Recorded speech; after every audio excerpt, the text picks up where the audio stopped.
ورحمة الله وبركاته.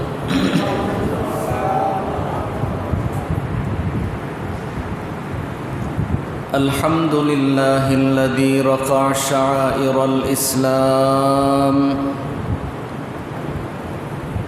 في كل مكان وزمان،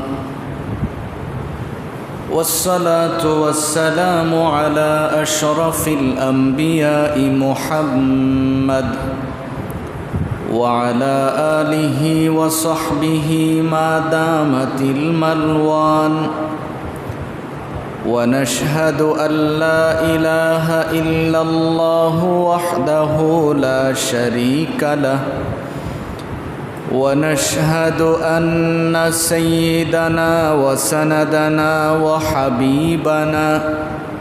وحبيب ربنا ومحبوبنا ومعشوقنا ومولانا محمدا عبده ورسوله، صلى الله تعالى عليه وعلى آله وأصحابه وبارك وسلم تسليما كثيرا. أما بعد، فأعوذ بالله من الشيطان الرجيم. بسم الله الرحمن الرحيم. إن الله وملائكته يصلون على النبي يا أيها الذين آمنوا صلوا عليه وسلموا تسليما. صدق الله مولانا العظيم، وصدق رسوله النبي الأمي الكريم، ونحن على ذلك من الشاهدين والشاكرين، والحمد لله رب العالمين. وعن سيد الجن والبشر صلى الله عليه وسلم: لا يؤمن أحدكم حتى أكون أحب إليه من والده وولده والناس أجمعين، أو كما قال النبي عليه الصلاة والسلام. اللهم صل على محمد وعلى آل محمد كما صليت على إبراهيم وعلى آل إبراهيم إنك حميد مجيد. اللهم بارك على محمد وعلى آل محمد كما باركت على إبراهيم وعلى آل إبراهيم إنك حميد مجيد. لا إله إلا الله الحليم الكريم. سبحان الله وبحمده سبحان الله العظيم. سبحانك لا علم لنا إلا ما علمتنا إنك أنت العليم الحكيم. نهاية قابل احترام উপস্থিত দেশ ও জাতির কর্ণধার হযরত উলামায়ে কেরাম, অত্র এলাকার বিভিন্ন অঞ্চল থেকে আগত ইসলাম প্রিয় মুসলিম ভাইরা, মহান রব্বে করিমের নিকট শুকর আদায় করছি, যিনি অত্যন্ত দয়া করে মেহেরবানি করে আমাদের হায়াতটাকে দীর্ঘায়িত করে সুস্থ শরীরে পবিত্র জুমার দিনে আল্লাহর ঘর মসজিদে বসে নামাজের পূর্বে কোরআন ও হাদিসের কিছু কথা শোনার তৌফিক দিয়েছেন। এই জন্য আমরা সকলেই পড়ছি আলহামদুলিল্লাহ। মোহতারাম ভাই, আমি আপনাদের সামনে পবিত্র কোরআনে কারিমা থেকে সূরা আহজাবের 56 নম্বর আয়াত তিলাওয়াত করেছি। পাশাপাশি বিশ্বনবী মুহাম্মদ আরবি সাল্লাল্লাহু আলাইহি ওয়াসাল্লামার অনেকগুলো হাদিস থেকে ছোট্ট একটা হাদিসের অংশ বিশেষ পাঠ করেছি। আল্লাহ রাব্বুল আলামিন যেন তিলাওয়াতকৃত আয়াত এবং হাদিসের আলোকে আমাকে ইখলাসের সহিত কিছু কথা বলার এবং আপনাদের সকলকে আমল করার নিয়তে শোনার তৌফিক দান করুন। সকলে বলি আমিন। মোহতারাম ভাই, তিলাওয়াতকৃত আয়াতে রব্বুল আলামিন বলেন, পৃথিবীর মানুষ তোমরা শোনো, গোটা পৃথিবীর আমি সৃষ্টি করেছি, কাজেই আমার কোনো ইবাদত করার প্রয়োজন হয় না। কেবল একটা কাজ আমি করি, যেটা ফেরেশতারাও করে তোমরাও করো। সুবহানাল্লাহ। আমি করি কি, যে আমি নিজেও আমার নবীর উপরে দরুদ পাঠ করি। সুবহানাল্লাহ। এবং ফেরেশতারাও করে, কাজেই তোমরাও করো। আল্লাহ রাব্বুল আলামিন বলেন, ইন্নাল্লাহ ওয়া মালাইকাতাহু ইউসাল্লুনা আলান নবী ইয়া আইয়ুহাল্লাযীনা আমানু সাল্লু আলাইহি ওয়া সাল্লিমু তাসলিমা। মোহতারাম ভাই, আসুন আমরা এই আয়াতটা সম্পর্কে কিছু কথা বোঝার চেষ্টা করি। মাসটা চলতেছে রবিউল আউয়াল মাস। রবিউল আউয়ালের আজকে 9 তারিখ। আমাদের কিছু বিষয় আছে বোঝার দরকার। নবীজির নাম নিয়ে আলোচনা করলে এটাও সওয়াবের কাজ। সুবহানাল্লাহ। বিশ্বনবীর জীবনে আলোচনা করা এটাও নফল ইবাদত। কাজেই আপনি আমি যে বসে আছি, এটা কিন্তু আমাদের ইবাদতে গণ্য হচ্ছে।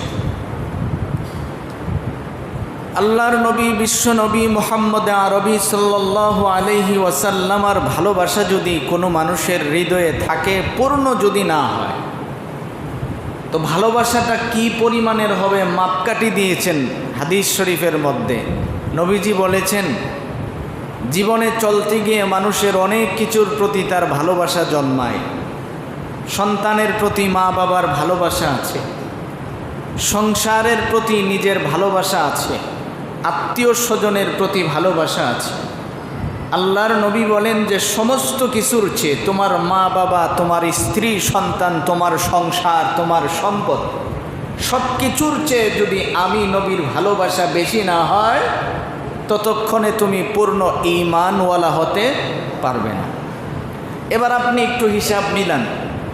আমরা তো মানুষকে দোষী যে ও কেমনে চলে আমি কেমনে চলি, এটা না। যে আপনি আপনাকে জিজ্ঞেস করেন যে আল্লাহর রসুল যে মাপকাঠি দিয়েছেন, আপনি এই মাপকাঠিতে কতটুকুন পড়েছেন।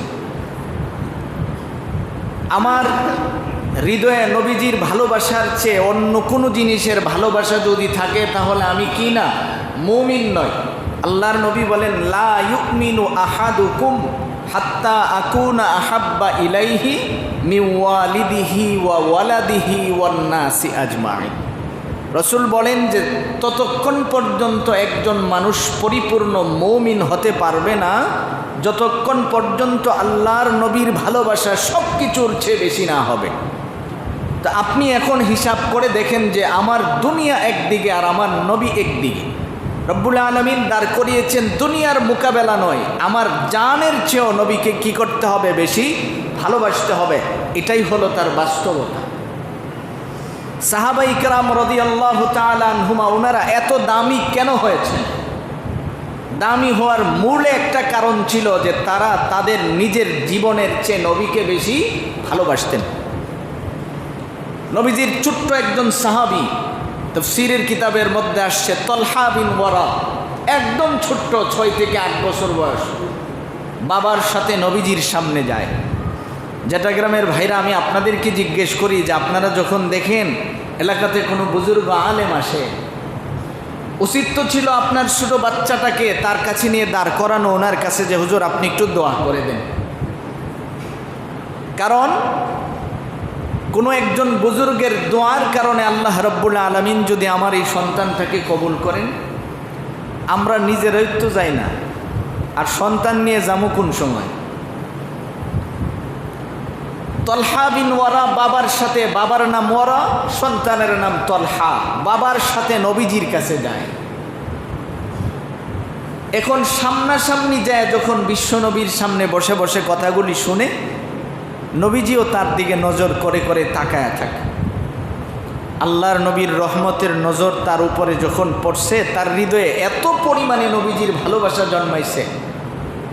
আপনি যদি কাউকে মহব্বত করেন, ওনাকে বলে দেওয়া যে ভাই আমি কিন্তু আল্লাহর জন্য আপনাকে ভালোবাসি। কার জন্য? আবার বলেন তো। বেগানা নারী রে কোন যে ওই কথাটা বুঝালেন। কিন্তু আপনি যদি কাউকে আল্লাহর জন্য ভালোবাসেন, এখানে বিয়ার আগে কোনো নারীরে নয়। আবার যদি মনে করেন যে হ্যাঁ হুজুর তো কয়ে দিছে, আমি কইলাই, কথাটা ভিতরে রেখে লাভ নাই, এমন চিন্তা করা যাবে না, এটা হারাম। তা আপনি যখন তলহা বিন ওয়ারা নবীজির কাছে যায় বলতেছি, ইয়া রাসূলুল্লাহ আমি কিন্তু আপনাকে ভালোবাসি। সুবহানাল্লাহ। বাচ্চা মানুষ, আল্লাহর রসুল তার ডাক দিয়া কাছে নিয়ে বসালেন, তুমি কি আমাকে ভালোবাসো? অবশ্যই। নবীজি বলেন তো একটু প্রমাণ দাও, কেমনে ভালোবাসো? আপনি যা বলবেন আমি তাই করতে পারি। এবার রসুল বলেন, তুমি কি তোমার বাবার কল্লাটা এটা আনতে পারবে? ও ইয়া রাসূলুল্লাহ আপনি বলছেন, এখানে আমার তো আর কোনো কথা নাই। দৌড় মারছে, দৌড় দিকা বাবাও দৌড় মারছে, কারণ এখন তো ছেলে যে দৌড় দিছে তার তো কোনো হুঁশ নাই। নবীজি বললেন কাছে আস। এবার কাছে আসছে, পাশে বসাইলেন, বসাইয়া বলতেছেন, তুমি যে আমাকে ভালোবাসো এটার প্রমাণ আমি পেয়েছি, তুমি নিজেও শুনে রাখো যে আমি রসুলও তোমাকে ভালোবাসি। এবার সে বাড়িতে চলে গেলেন, বাবার সাথে আসে যায়, চলাফেরা করে। হঠাৎ করে বাচ্চাটা অসুস্থ, 3 দিন 4 দিন পর্যন্ত নবীজির কাছে আসে না। নবীজি একদিন খুঁজতে খুঁজতে পাহাড়ের গিরিপথ দিয়ে তার বাড়ির সামনে চলে গেলেন। কি পরিমাণের ভালোবাসা থাকলে আল্লাহর রসুল সাল্লাল্লাহু আলাইহি ওয়াসাল্লাম যে এই ছোট্ট বাচ্চাটাকে দেখতে গেলেন। যাওয়ার পরে নবীজি তার চেহারার দিকে তাকায়া বুঝতে পারলেন সে মনে হয় আর বেশি দিন বাঁচবে না, অসুস্থ।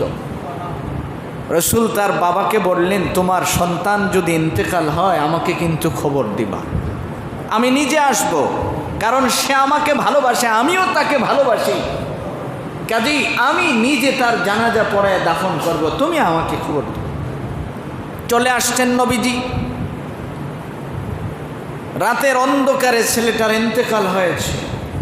বাবা নিজেই ইন্তেকালের আগ মুহূর্তে বাবাকে ডাক দিলেন, কাছে নিলেন, নিয়ে বাবার হাত ধরে বাবাকে বললেন, বাবা তোমাকে আমি একটা ওসিয়ত করি, আমার যদি রাতের বেলায় মরণ হয় আমার রসুলকে কিন্তু আপনি খবর দিবেন না। আপনি চিন্তা করে দেখেন, যেখানে আল্লাহ তাআলার নবী পরিষ্কার বলেছেন যে নবীজি যদি কোনো মানুষের জানাজায় হাজির হয় আর রসুল যদি তার জানাজা পড়ে, এই মানুষের কবরের আযাব রব্বুল আলামিন ওটু মাফ করে দেন।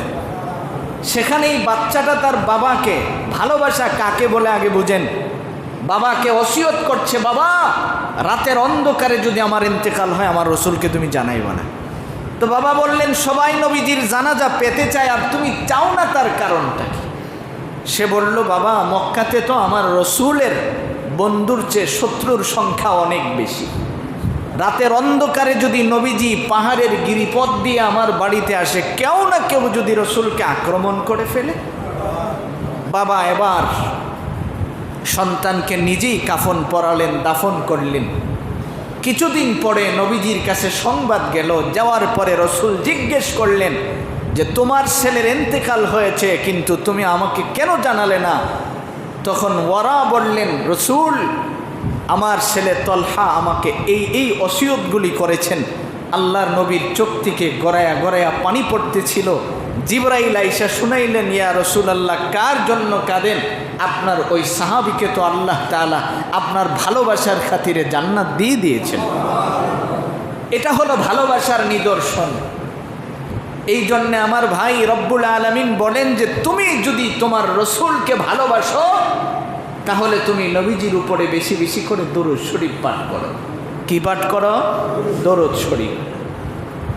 দরুদ শরীফ যদি আপনি পাঠ করেন, নবীজির ভালোবাসা যদি আপনার হৃদয়ে লালন করেন, তাহলে আপনি একজন পূর্ণ মুমিন হতে পারবেন।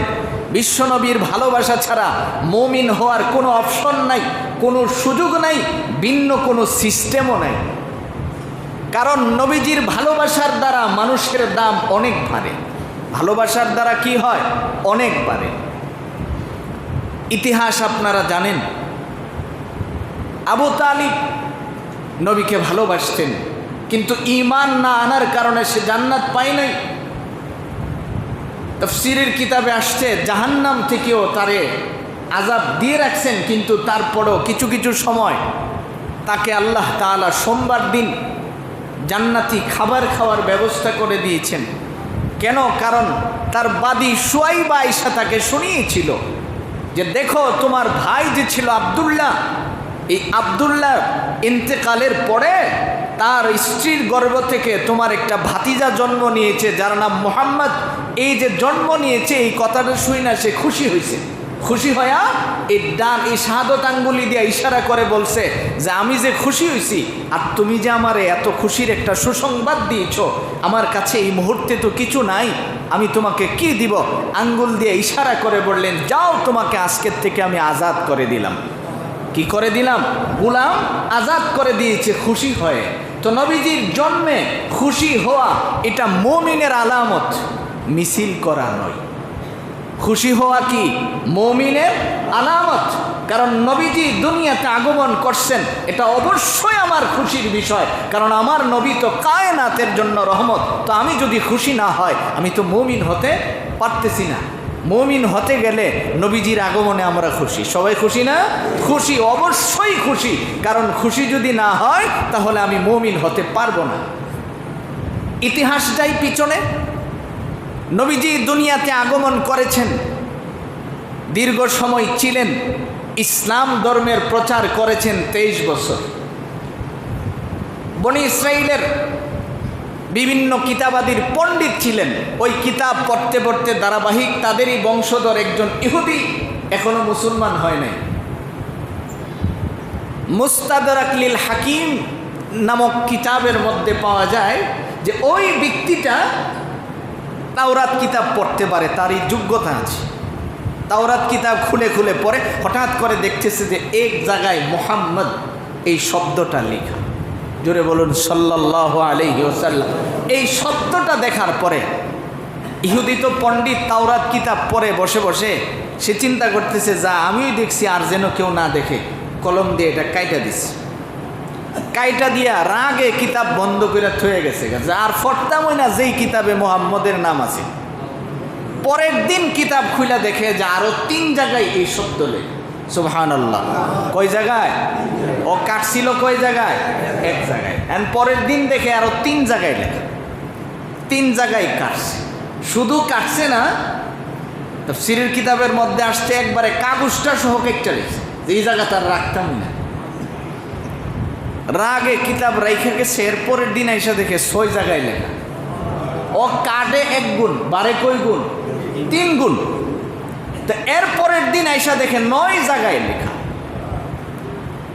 এবার তার মনের মধ্যে একটা ধাক্কা খাইছে, এর ব্যাপারটা কি? আমি এক জায়গায় কাটলে 3 জায়গায় বাড়ে, তো এটা কাটতাম কেমনি?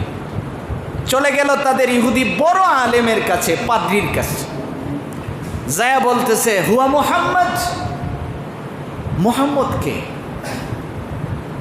ওই বড় পণ্ডিত কো, সাবধান, এই নাম জীবন মুখ হলো না, মুখ নাফাক হয়ে যাইব গা। জোরে বলুন নাউযুবিল্লাহ। সাবধান, এই নাম জীবন মুখে নিবা না। যা কইছো আমার কাছে আর কোনোখানে যাই বলবা না, কারণ তোমার বংশের মর্যাদা আছে, তোমার ইতিহাস অনেক আছে, তুমি আর এই শব্দ মুখের মধ্যে নিবা না। আবার সে উচ্চা কারিমি, আমি তো এমনি এসি না, আমার ভিতরে তো একটা জ্বালা উচ্চারিস। আপনি আমাকে মুহাম্মাদের পরিচয় বলেন। হেউটাকে সাবধান, জীবনও কোন যেত না, না কইলে আপনি এটা শুনালন, যতক্ষণ পর্যন্ত আমি মুহাম্মাদের পরিচয় না পাবো ততক্ষণ পর্যন্ত এক গ্লাস পানিও আমি পান করব না। জোরে বলুন সুবহানাল্লাহ। হিদায়েতের আলো কাকে বলেন? এবার সে বাড়িতে গিয়ে অনশন শুরু করছে, খানা খায় না, গোসল করে না, কিছু করে না। বাবা দৌড়ায় আসছে, আইসা পাদ্রিরে ধমক দিছে, এই মিয়া তুমি কি কইছো? তোমার কথার পরে আমার ছেলে খাওয়ান দাওয়ান বন্ধ করে দিছে, যদি আমার ছেলে মারা যায় তোমার কিন্তু খবর আছে। এবার পাদ্রি তারে ডাইকায় না বলছে যে আমি বেশি কিছু বলতে পারবো না তোমাকে, কারণ সত্য জানলে অনেক সময় কোন জানা বিপদ আপদ থাকে, না আমার চাকরি থাকতো না যদি তোমারে কই, তবে এইটুকুন বলতে পারি তুমি খুঁজতে খুঁজতে মদিনা যাও, ওখানে গেলে কোনো না কোনো সন্ধান তুমি পেয়ে যাবে। এবার সে দীর্ঘ সময় সফর করে মদিনাতে প্রবেশ করলেন। মদিনাতে যখন প্রবেশ করছেন এর 3 দিন আগে নবীজি রওজাতে শুয়ে গেছেন। আয়েশা দেখে মদিনার মসজিদে সাহাবীরা নবীজির সুখে বসে বসে কাঁদে, পাগলের মতো হয়ে গড়াগড়ি করে কাঁদতেছে। বাহিরে গেট দিয়ে প্রবেশ করবে, বাবুস সালাম, যেই গেট দিয়ে আমরা সালাম দেই নবীজির রওজাতে গিয়ে, এই গেটের সামনে আয়েশা দেখতেছে হযরতে সালমান ফার্সি এখানে চুপচাপ দেন ধরে বসে আছে। আমি যদি এই কথা বলতে যাই অনেক লম্বা হয়ে যাবে, এই জন্য এদিকে যাব না। সালমান ফার্সি তো এমন সাহাবী, আমাদের নবীজির সাহাবীদের মধ্যে সবচেয়ে বেশি বয়স্ক ছিলেন, যিনি ইন্তেকালের সময় যার বয়স ছিল 350 বছর। আমাদের নবীজির উম্মতের ভিতরে সবচেয়ে বেশি বয়স্ক সাহাবী যিনি ছিলেন, ইনি হলেন হযরতে সালমান ফার্সি, যিনি 120 বছর বয়সে আয়েশা ইসলাম গ্রহণ করছেন। কত বছর বয়সে? 120 বছর। যদি আবার কখনো আমার সুযোগ হয়, মনে থাকে, আমি ওনার জীবনী নিয়ে এককভাবে কথা বলবো। তো আজকে আমি যেই কথাটা বুঝাতে চাচ্ছি, সালমান ফার্সিকে দেখতে কিছুটা নবীজির আকৃতির মনে হইত। এবার সে ইহুদি দূর থেকে আয়েশা দেখা মনে করছে ইলাই মনে হয় নবী হবে। কাছে আয়েশা বললেন, আসসালামু আলাইকা ইয়া মুহাম্মদ। আমার ভাইজান শব্দটা যখন বললেন, সালমান ফার্সি নিচের থেকে মাথাটা উপরে উঠালেন, উঠায়া বলেন, তুমি কে? তোমারে আমি চিনলাম না, এমন একটা শব্দ আমার সামনে তুমি প্রকাশ করলে যেই শব্দের বিরহে আমি এখনো ঘুমাতে পারি না, যেই শব্দের বিরহে আমার খাবার বন্ধ করে দিয়েছি। তুমি কে? আমারে এমন একটা শব্দ শুনাইলা কেন? তার কারণটা কি? লোকটারে জড়ায়া ধরছে, জড়ায়া ধরার পরে সে বলতেছে, আমি একজন ইহুদি, আমার এই কাহিনীর কারণে আমি আসছি, কারণ আমি তো মুহাম্মাদুর রাসূলুল্লাহ সাল্লাল্লাহু আলাইহি ওয়াসাল্লামের নামের সাথে বেয়াদবি করেছি, এই জন্য সিদ্ধান্ত নিছি আমি তার কাছে যাব, ওনার কাছে যায় হাতে পায়ে ধরে ক্ষমা চাইব আর বলবো, মুহাম্মদ আপনি আমারে মাফ করে দেন, কারণ আপনার নাম কাটি আমি এক জায়গায় 3 জায়গায় রব্বুল আলামিন প্রকাশ করে দেন, এই জন্য আমি বুঝতে পারছি আপনার নামের জিম্মাদারি কে নিয়েছেন? আপনার নামের হিফাজতের জিম্মাদারি নিয়েছেন আল্লাহ। এই জন্যই তো রব্বুল আলামিন কোরআনে কারিমায় বলেন, ইন্নাল্লাহ ওয়া মালাইকাতাহু ইউসাল্লুনা আলান নবী ইয়া আইয়ুহাল্লাযীনা আমানু সাল্লু আলাইহি ওয়া সাল্লিমু তাসলিমা। রব্বুল আলামিন বলেন, পৃথিবীর মানুষ শোনো, আমি রব কাহারও কোনো ইবাদত করতে হয় না, কিন্তু ভালো করে শুনে রাখো, আমি নিজেও আমার নবীর গুণাগুণ বর্ণনা করি। সুবহানাল্লাহ। এবার লোকটা যখন কান্না শুরু করছে, সালমান ফার্সি চিন্তা করছে, আমি যদি লোকটাকে বলি যে আমি মুহাম্মদ না, সে যদি এখান থেকে বিদায় হয়ে চলে যায়, আর যদি ইসলাম ধর্ম গ্রহণ করতে না পারে, তাহলে এটা আমাদের জন্য দুর্ভাগ্য হবে। লোকটাকে বললেন, চলো আমি তোমাকে নিয়ে যাচ্ছি।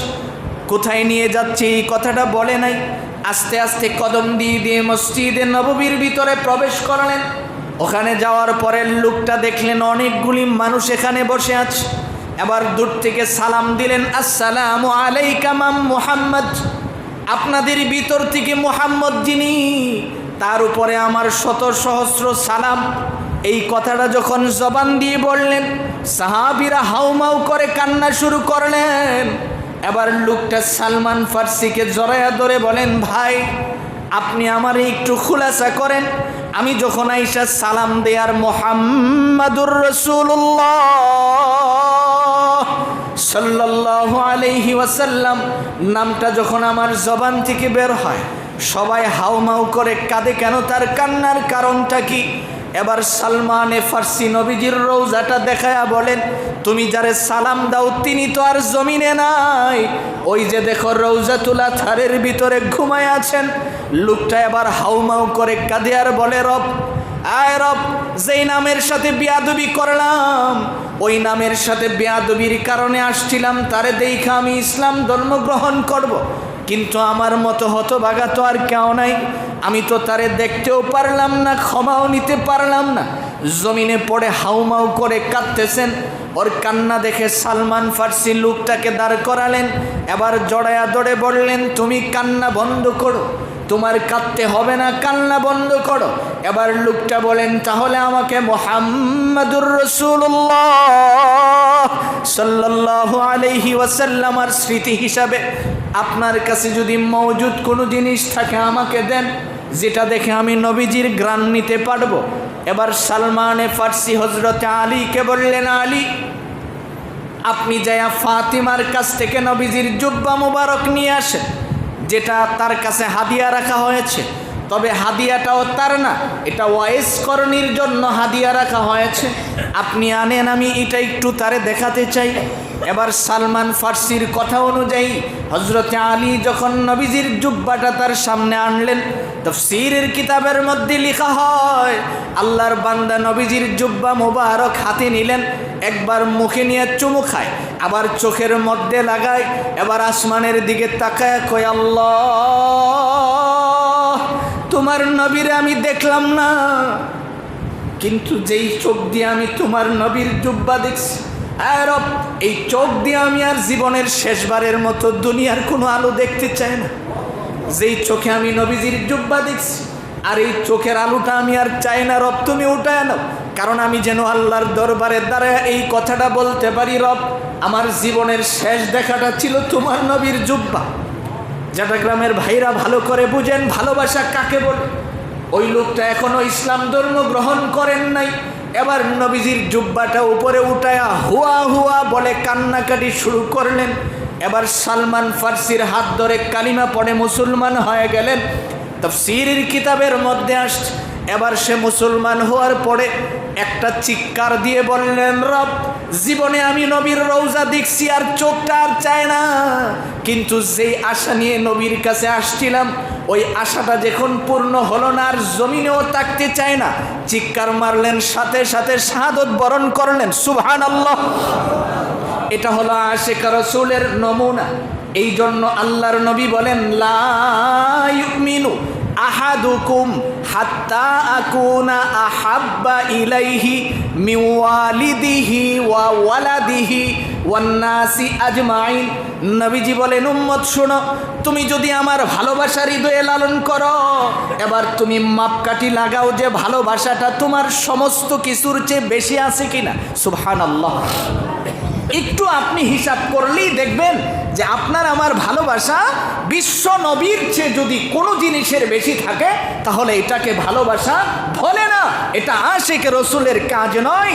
তো আপনি নিজেকে আশিক রসুল দাবি করলেন, কিন্তু নবীর ভালোবাসার কি আছে আপনার কাছে? আপনি যে ভালোবাসাটা দাবি করছেন, কি আছে আপনার কাছে আপনি একটু বলেন।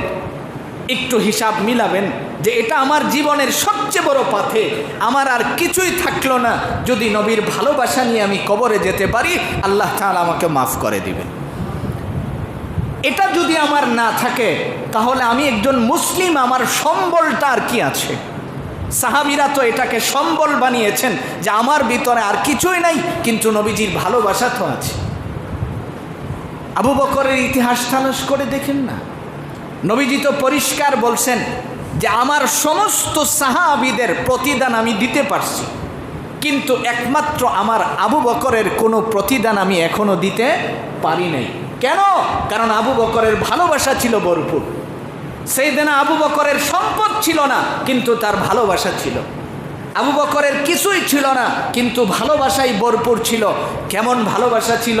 নবীজি যখন কোনো কিছু চাইতেন, যুদ্ধে যাওয়ার জন্য সামান চাইছেন, অথবা কোনো একজন দরিদ্র মানুষের সহযোগিতার জন্য সামান চাইছেন, আবু বকর নিয়ে আসতেন। একদিন কার ওয়াকিয়া, আবু বকর আসছে, আয়েশা নবীজির সামনে রাখছেন। রসুল জিজ্ঞেস করে, আবু বকর গড়ে কি কিছু রাখছেন? আবু বকর বলেন, ইয়া রসুল আল্লাহ, যেখানে আপনি এবং আল্লাহ আমার জন্য যথেষ্ট, সেখানে অন্য কিছু আমার গড়ে রাখার কি প্রয়োজন? সুবহানাল্লাহ বলেন, আর কি প্রয়োজন? আমি তো আমার ঘরে আল্লাহ এবং নবীকে রেখে দিয়েছি, কাজেই কোনো সম্পত্তি রাখার প্রয়োজন নাই। ইতিহাস তালাশ করলে পাবেন যে আবু বকর সব কিছু দিয়ে দিয়েছেন, সালার চট পরিধান করছেন।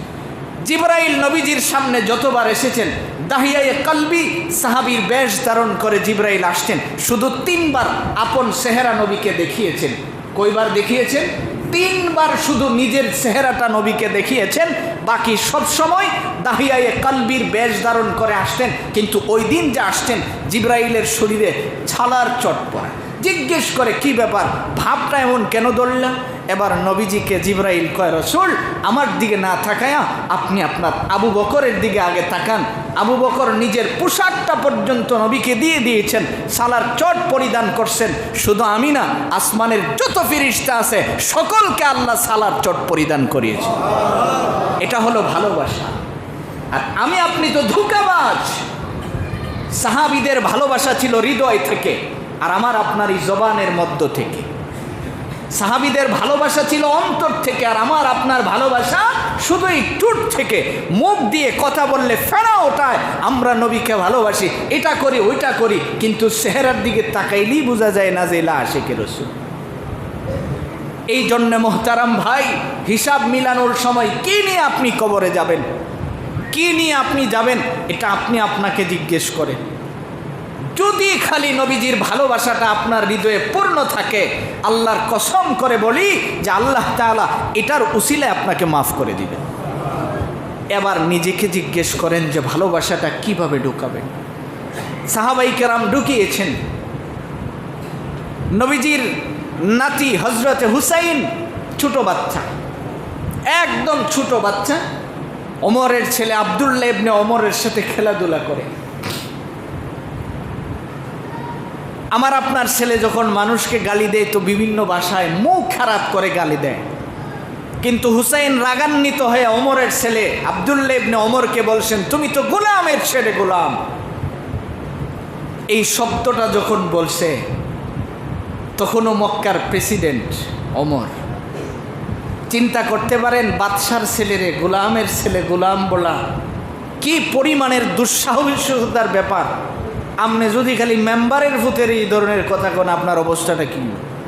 চেয়ারম্যান তো অনেক পর, আর এমপি হইলে তো কোনো কথাই নেই।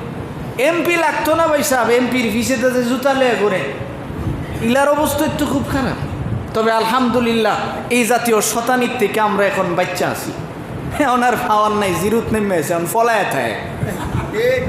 5 বারের এমপি গতকালকে ধরা গেছে আমরা এই আখাউড়া বর্ডার থেকে। হ্যাঁ, দেখলে মনে হয়েছে যে ভিক্ষুকের মতো। রাউজানের এমপি 5 বার রানিং এমপি, 25 বছর যাবত। আপনি চিন্তা করে দেখেন কি অবস্থা আল্লাহ তাআলা করেন। রবের দরা এটাকেই বলে। তো এই জন্য বলতেছিলাম, গোলামের ছেলে গোলাম যখন বলছে, ছেলে তো কান্নাকাটি করে এসে বাবার কাছে বিচার দিছে, আব্বা হুসাইন আমারে এমন করছে।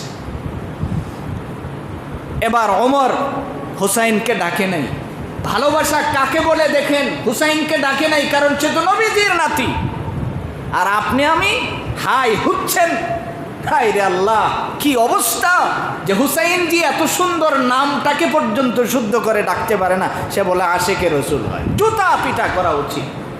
যে নবীজির ভালোবাসা যদি থাকে, নবীর বংশধর যারা, তাদের নামটা পর্যন্ত শুদ্ধ করে বলে না, আমরা এদেরকে আশিকে রাসূল মনে করি।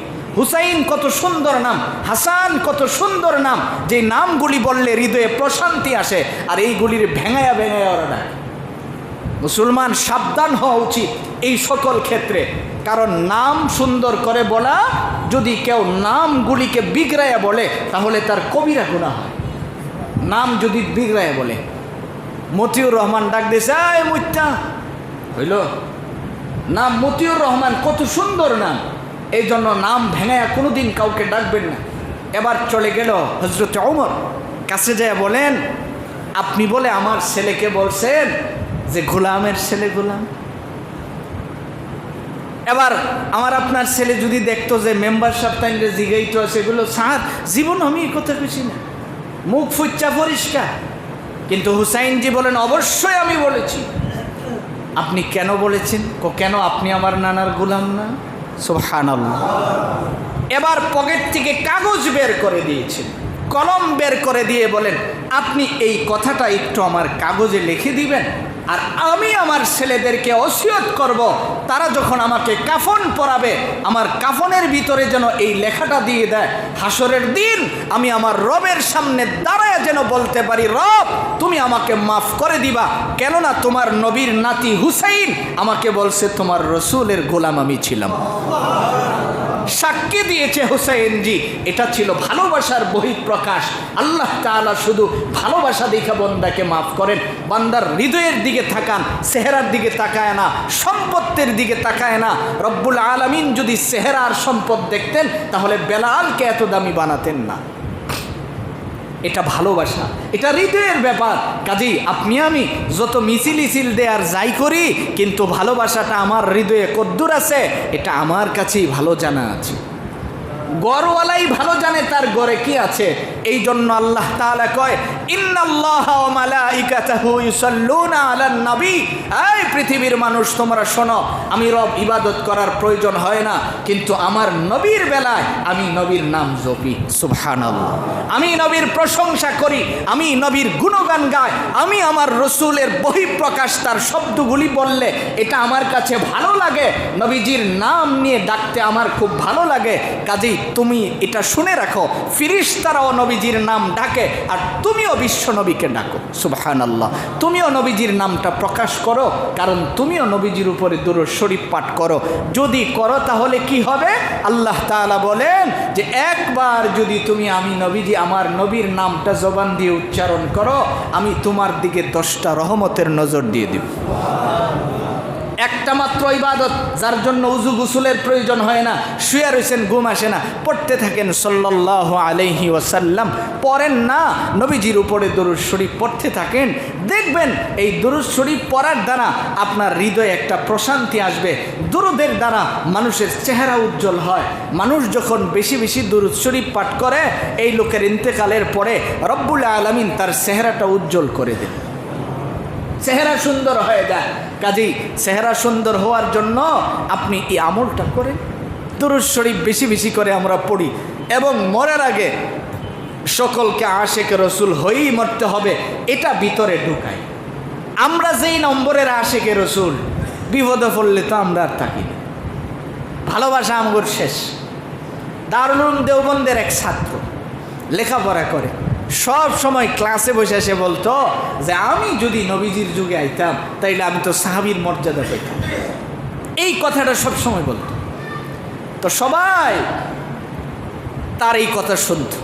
হঠাৎ করে দেখে যে এক সপ্তাহ সেই শব্দটা আর বলে না। উস্তাদরাও জানে যে সেই আশাটা পোষণ করে। এক সপ্তাহ পরে যখন এই শব্দ বলে না, একদিন উস্তাদ তারে ডাক দিয়ে কাছে নিয়ে জিজ্ঞেস করে, কি ব্যাপার, তুমি না আগে সবসময় এই শব্দগুলি বলতে, এখন বলো না কেন? সারজার করে চোখের পানি ছাড়তেছেন। জিজ্ঞেস করে, কাঁদো কেন? হুজুর আমি রাতের বেলায় ঘুমাইছি, ঘুমের মধ্যে আমি স্বপ্ন দেখতেছি যে আমি মাকবারায়ে কাসিমিতে, অর্থাৎ দারুল উলুম দেওবন্দের আনোয়ার শাহ কাশ্মীরি রহমতুল্লাহি আলাইহি সহ যেই জায়গায় দাফন করা হয়েছে মাকবারায়ে কাসিমি, যে ওখানে আমি বৈশা রইছি। এমন সময় দেখতেছি যে এক জায়গায় এই রাস্তাটা দিয়ে যাচ্ছেন রহমতুল্লিল আলামিন নবীজি সাল্লাল্লাহু আলাইহি ওয়াসাল্লামকে আমি স্বপ্নের যুগে দেখেছি। নবীজি এই রাস্তা দিয়ে যাচ্ছেন। ওনার সাথে 4 জন সাহাবী আবু বকর, ওমর, ওসমান, আলী, এই 4 জন প্রসিদ্ধ সাহাবী ওনার সাথে আছেন। একটা গাড়িতে করে তারা যাচ্ছেন, কিন্তু গাড়িটা পাহাড়ে উঠতে উঠতে হঠাৎ করে ব্রেক ফেল করেছে। এখন দেখতেছি যে গাড়িটা পিছনে ভেগ করে এসে পড়ে যাবে গর্তের ভিতরে। 4 জন সাহাবী নামছেন, আমি দৌড়ে গেছি পাহাড়ে পাথর খুঁজতে, যে আইনা গাড়ির চাক্কার পিছনে জাম দিব। কি দিব? চাকার পিছনে যাতে এটা জাম দিব, যাতে গাড়িটা পিছনে না আসে, উল্টায় যাতে না পড়ে। এমন সময় পাথর নিয়ে আইসা দেখি, দৌড়ে আসছি, আইসা দেখি যে পাথর দেওয়ার আর দরকার নাই। এই 4 জন সাহাবী 4টা চাকার নিচে নিজের মাথাটা দিয়ে শুয়ে আছে। এবার সে বলতেছে, হুজুর আমার আর জীবনে আমি এই শব্দ উচ্চারণ করব না, কারণ তখন তো আমার কাছে মনে হয়েছে যেখানে সাহাবীরা নবীজির গাড়িকে সেভ করার জন্য নিজের মাথা দিয়ে শুয়ে আছে, আর আমি যে পাথর খুঁজি, তো আমি যদি ওই যুগে থাকতাম তাহলে নিশ্চয়ই আমি মুনাফিকের কাতারে থাকতাম। কারণ মুসলমান তো এমন হবে নবীজির নামে জীবন দিতে প্রস্তুত থাকবে। ভালোবাসা তো এমন হবে যারের নামে ভালোবাসে। যুবকরা তো বুঝে, দেখছি ফুলামান, ওই গতকালকেও আমার এক লোক দেখাইছে, তার ছেলের ধরে লিয়েছে, হাত কাইটা নাম লেখছে। অবস্থা দেখেন, দুনিয়ার এক শ্রেণীর নাম কোনখানের কালুরজি মালুর নামে হাত কাইটটা লেখে। অথচ নবীজির ভালোবাসা তো এমন হওয়া উচিত ছিল, তোমার হৃদয়ে খুদাই করে লেখে থাকা উচিত ছিল। এটা ছিল ভালোবাসা, এটাকে আশিকে রসুল বলে। আর আশিকে রসুলের জন্যই বিসমিল্লাহি ওয়া আলা মিল্লাতি রসুলিল্লাহ, ওই আশিকে রসুলকে যখন নবীজির নাম নিয়ে কবরে শোয়া দেওয়া হবে, আল্লাহর রসুল বলেন ওরে যখন রাখা হবে সঙ্গে সঙ্গে ফিরিস্তারা বলবেন, ঘুমায় যাও, ঘুমাও, কিয়ামত পর্যন্ত ঘুমাইবা, তোমার আর টেনশন করার কোনো দরকার হবে না। এই জন্য আল্লাহ রাব্বুল আলামিন যেন আমাদের সকলের হৃদয়ে নবীজির ভালোবাসা লালন করতে পারি, বেশির থেকে বেশি নবীজির উপরে দুরূদ শরীফ পাঠ করতে পারি। আল্লাহ তাআলা আমাদের সকলকে সেই তৌফিক দান করুন, আমিন। সুবহানাল্লাহি ওয়া বিহামদিহি, সুবহানাকা আল্লাহুম্মা ওয়া বিহামদিকা, আশহাদু আল্লা ইলাহা ইল্লা আনতা আস্তাগফিরুকা ওয়া আতুবু ইলাইক।